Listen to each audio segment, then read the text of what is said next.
know about you guys, but there is nothing that makes me want to plan for a Disney World vacation more than snow. Hello, hello. If you have been wanting to plan a Disney vacation, then come along on the journey with me because I'm sitting here and just decided that today is the night. Today is the night. We need to put that on a t-shirt. We are setting the dates, and I am going to show you guys kind of how we as a family set our dates, the way that we approach our Disney vacation, the way we save for our Disney vacation as a, what would you say, babe? Lower middle class family? Yeah. Yeah. We're right on that poverty line. But you know what? We're going to Disney World, and this will be our fourth trip as a family since 2018. January 2018 was our very first trip. We did it on a huge budget. We paid cash for the entire thing, minus one night that we had to throw on a charge card because we got snowed in and we had no money left. So I'm going to walk you through how we do this, how we plan for it, so that you can also go to Disney World. All right, so let's get into it. The first thing you need to do is decide when you want to go. We like January. We love the Festival of the Arts. We love the cooler temperatures. It still gets warm enough that you can wear your swimsuit, you can wear a tank top, but you can also wear pants and a hoodie, and it's lovely. Also, because we homeschool, we have a lot more freedom and flexibility with our schedule. You may have to work around your schooling and testing and stuff like that. That's not a thing for us. So January is typically when we go. However, I really wanted to see Disney at Halloween. So we went this past September. I hadn't thought about it, but from, I believe it's June. It might even start before June, but June through October is hurricane season. So September was real rainy. We got tickets to Not So Scary Halloween Party, and it completely rained, and I tried not to cry, and I failed a couple times. But we still had a really good time. This trip, we decided we're going to try Halloween one more time. We are going to go in October of this year, which we are already in February. So we are looking at 8 months to plan, save, pay for, and be ready to go. First thing we did was I just sat down and with my handy dandy notebook, put pencil to paper and figure out the days that you want to go. Figure it out kind of by night. Where you're going to stay is going to be a big deal. So if you are new to Disney, you are going to probably be checking out their website and looking at all the different hotel options. That's a great place to start. If you're looking to do something more deluxe and you're looking at those $600, $700 plus per night hotel rooms and you're thinking, I can't do that, you can go through David's Vacation Club rentals. I will link them below. This is not sponsored. They are not paying me. They've never given me a dime, but we used them for our very first stay at Boardwalk, which is a deluxe resort, and it spoiled me, and I am now and forever a Boardwalk girly. We also stayed through David's at Animal Kingdom Lodge, which was a dream of my daughter's, and I'm not an Animal Kingdom Lodge girly. But Boardwalk, you can walk to Hollywood Studios and Epcot, and it was so reasonable through David's. So definitely check them out. So once you've checked out David's pricings and you've kind of figured out how many nights are in your budget that you can afford or how long you want to be there, you're going to look at flights. Okay? So you have your general month, you have your general amount of days that you can stay in your budget. Then I always fly through Southwest. Again, not sponsored. They've never given me a dime. They've taken lots of my dimes though. I love Southwest. Get their app, become a Rapid Rewards member, and all you have to do is click book flight. And then you can search, and you'll be able to search kind of day by day once you've set up general parameters. Tuesdays are typically the cheapest day I've found to fly. And so we try to go like a Tuesday to Tuesday if you can do that long of a trip. This trip is going to be a little bit shorter, and it turns out that Monday is actually going to be a pretty affordable day to fly home. So we are going to fly out on a Tuesday, fly home on a Monday. We always go as early as possible, both ways. So you figure the logic behind that is in the morning on your arrival day, if you're like us, you want to be at your resort as early as possible so you can be in the parks as soon as possible. When it comes to going home, I think it's really hard to go to the park all day with this like mental clock looming over your face. Like, oh, we need to get back to Bell Services. We got to get our bags. We got to get in the Mears Connect bus to take us back, and what time are they going to be there? And you just don't want to do that. So if you can, pay for the extra night, enjoy the fireworks, walk one last time down Main Street, turn and look at the castle and cry because you know you're not going to be back tomorrow. And then at 3:30, 4 o'clock in the morning, get up, get on your Mears Connect bus, which we will talk about in a moment, and let them take you to the airport where you cry the rest of the way home. Okay, so now you've kind of figured out your days, your flights, and that really does affect kind of everything because now you know, well, I need to figure out dinner for the night before, or I need breakfast the morning of, or whatever it is. Now, we always use Mears Connect. It used to be the Magical Express, and it was wonderful. We got to use it exactly one time before it went away, and it was a free service for anybody with a Disney Vacation package where they would actually go to MCO and pick up your luggage for you and take it to your hotel for you for free.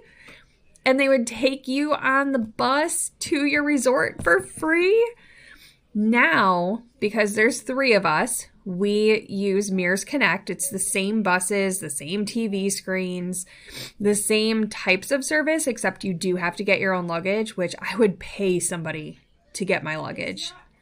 I hate trying to get through MCO to find our luggage, but it's about $100. That's round trip, which I think is pretty reasonable. Some people will say, no, just get an Uber, get a Lyft. When I have priced that out, it looks between like $70 per ride, and that's like an estimate. That's not including any kind of tips. And that just like for us, that doubles the cost. It does take you a little bit longer to get to your resort. So for instance, if you land around 10 a.m., you probably won't actually be in your room until like 1.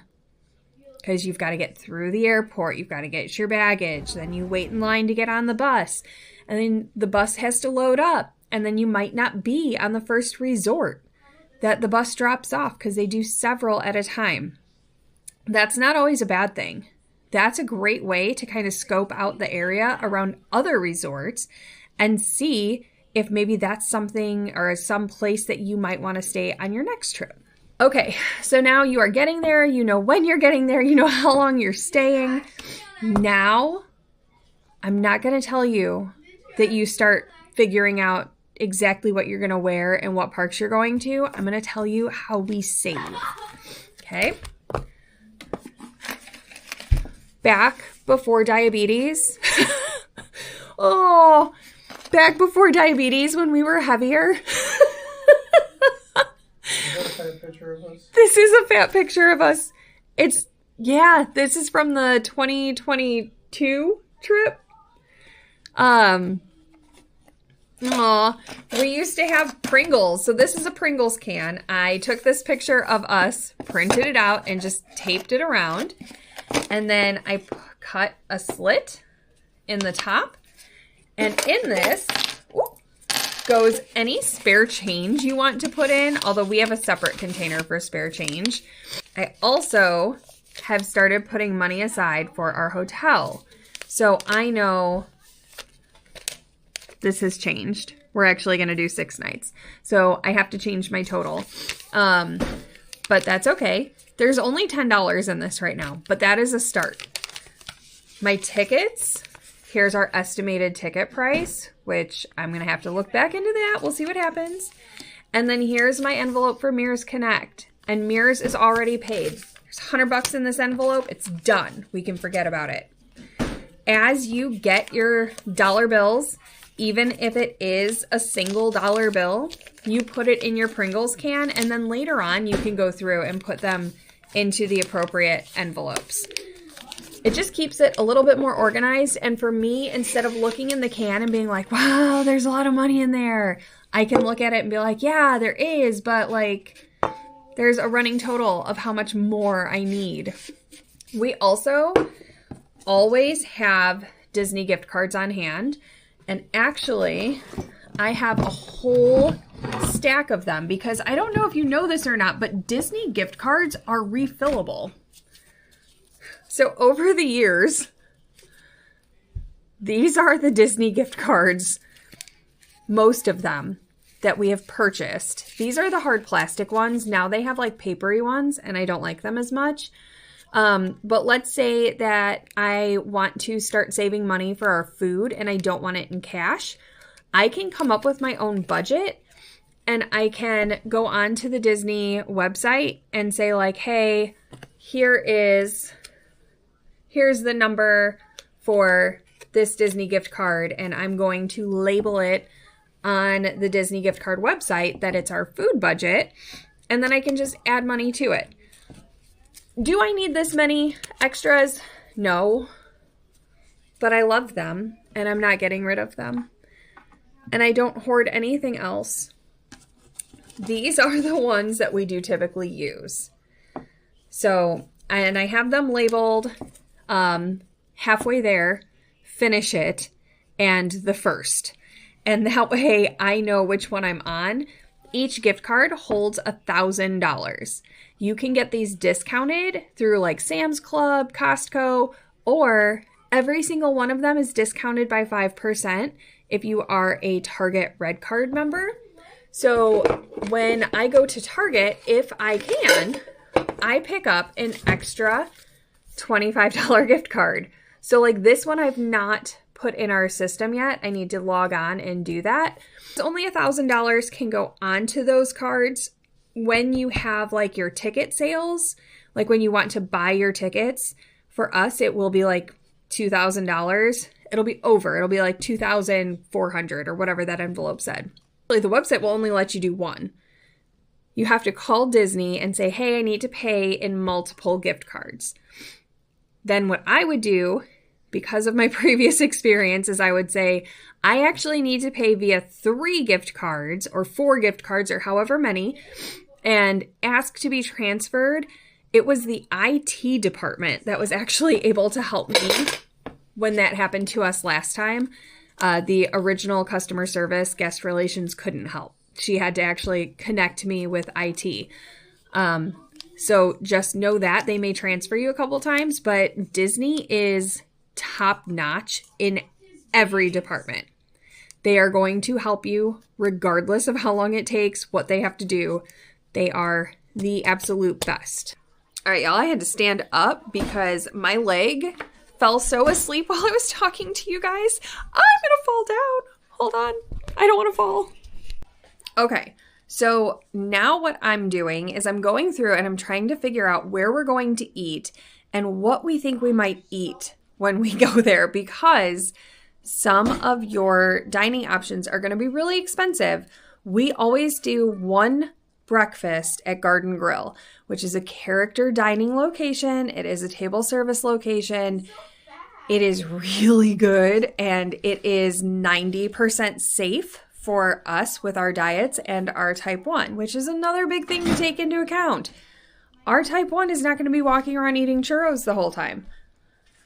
But it's all you can eat steak and eggs. It is, and it's so good. But it's going to cost us about $200. And I actually had said to Sean, maybe we shouldn't go to Garden Grill because it's real expensive. And what did you say? False. He was like, I will find a way. I will take an extra job. I will sell pictures of my feet. No, that's a joke. We don't sell feet pictures, but we will be going to Garden Grill. Another one of our favorites, because I am a boardwalk girly, is Trattoria Al Forno. It is amazing. The ambiance is incredible. The food is delicious. They serve a Joffrey's iced coffee, which Joffrey's is the alpha or sigma, as the kids will say, coffee. It's my favorite. And I am just begging Joffrey's, please come to Northwest Indiana, because I will be there every single day. I would have to get a job to support my Joffrey's coffee addiction. If you have dietary restrictions, I would also highly suggest that you get on your My Disney Experience app and start looking up the mobile order available foods, because they show you the prices. So I have a whole list here of different foods that I think will be safe for Caroline to have while we are there without spiking her blood sugars like crazy. There's another page, and it's got prices listed too, so that as I'm looking, now I can say, okay, we're going to be there 6 nights, 5 days. That means we need 5 lunches or we need 5 dinners. We won't, because those breakfasts at Trattoria and Garden Grill, you won't need lunch. It's expensive, but it covers 2 meals. Now, my general rule of thumb when it comes to budgeting is to budget $1,000 per day that you're going to be there. This is not foolproof. This is not something I've heard anybody else say. But in my experience, when we went for a full 8 days, we spent somewhere between $8,000 and $10,000. When we went for 5 days, we spent between $4,000 and $5,000. So it averages out, and I would rather you err on the side of caution. It makes it easier to break it down when you look at like, okay, this is what we need for our ticket prices. And you can say like, oh, I can't afford that. That's out of my budget. Take a day off. Have a resort day. Go to Disney Springs. You will need a whole day at Disney Springs if you're going to like take your time and soak it all in. While you are making lists of the food that you want to eat, the days you're going to be there, go ahead and start looking on the My Disney Experience app at the different parks and their wait times. Start looking at videos on YouTube from like Disney Food Blog, All Ears, Adam Hatton, Cheers Ears, Tim Tracker. Watch all of these videos and figure out what rides or experiences are going to be the most important for you to do. Now, this is not something you're going to do overnight unless you've been there a bunch of times. I know that I am going to pay whatever it costs for us to ride Guardians of the Galaxy because it's the best ride on the entire planet. I also know that I need apps like this to keep me motivated. So we are 252 days away from our trip, and that's exciting. I also suggest keeping a little folder on your phone where all of your stuff is, and this Disney Play app is so much fun. It has different games in it that are specific to each park, as well as games you can play outside of the park. But like you can translate the Aurebesh while you are in Galaxy's Edge, which Aurebesh is the language that they speak in Star Wars. And so like you see it and you see all of it like written on the walls and stuff. And most people don't know how to read that. But this has a translator on it, which is pretty cool. Let's talk souvenirs. Do you need souvenirs? Probably not. Are you going to get them anyway? Probably. That Festival of the Arts mug was probably $18 to $20. Well worth it. I use it all the time. I have very fond memories. One of my favorite souvenirs is right here. These are my silhouette portraits of Caroline. Look at her little baby nose. It was so cute. And then these are from Festival of the Arts, and they are signed by the artist. Those were about $20 each, so I think that's pretty affordable. I also have to get a pair of ears almost as soon as we get there because what is a Disney trip if you do not have on ears? This is like my favorite pair. Those were for the 50th anniversary. Now you can get a little bit more bougie if you love your resort. Most resorts are going to have their own ears and merchandise. These are my boardwalk ears. They come out every time we go to the boardwalk. And you're going to notice all these pins that we put around in this little shadow box. That is all from our September trip. Caroline and Sean really got into pin trading. You can get on eBay and you can find some scrappers. Highly recommend getting Disney official ones because you don't want to get snubbed if you are trying to trade pins with... Hi, Piggle! Why are you so mad? He needs more hay and probably a treat because he's so cute. Pin trading was a lot of fun for them. It does get pricey if you don't know how to say no to pins. Looking at you, husband. What? You not knowing how to say no to pins. Yeah. So the mystery pin boxes are a lot of fun. You don't know what's in them. That's why they're a mystery. And they are, I think they're like $20 to $25, depending on which box you get and probably like what series, how new they are. There are so many to choose from. I would, if you are being budget conscious, look in resale shops. I found a couple actual Disney pins at a gaming store that were used and they were $5 each, which is insanely cheap. Because even the standalone pins are probably going to cost you a solid $12, $13 plus dollars.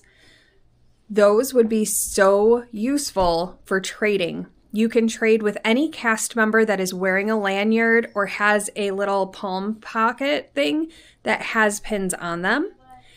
You can also, at your resort, use the trading pins there. They always have a board like behind the check-in desk, sometimes in multiple locations, and even at merchandise locations. So that was something that was super fun for us. Every time we were walking around, we were like, pins! And we would stop and look at them, and Caroline would trade them. One more note for parents, if you are bringing especially small kids, and they are going to want everything, because you're going to want everything, just trust me on this, bring things that you find here. Our first trip, I went on Facebook Marketplace. I went to garage sales. I went to the Dollar Tree. They have officially licensed Disney merch. And I smuggled it in with my luggage. And then in our hotel room, it was like, surprise, look what you got. And then when we were in the park and she would be like, I want that. I'd be like, you just got something, remember? Oh, okay. And like, I was able to talk her down. She was 4.5. I don't know how that would work with a smaller child, but maybe you could have something in your bag and just pull it out. Look what I got you. And just make that magic as often as you can and as affordably as you can. Well, I went over a lot of things. I feel like I've talked a lot. I think my Festival of the Arts mug of coffee helped me get through this. And I hope you guys will continue to check in with me because now that we have a countdown, I will probably be sprinkling little bits of Disney prep throughout our day-to-day because it's Disney. Life is better when you have a countdown. If you have any questions or comments or tips, please drop them in the comment section below. I would love to talk Disney with anybody and everybody as often as possible. And if you would like to help support me going to Disney, you can use my Amazon affiliate link. I do make commissions off of stuff like that. And yeah, I think that's about it, guys. So I hope you enjoyed this. I hope it was insightful, and we will see you at Disney.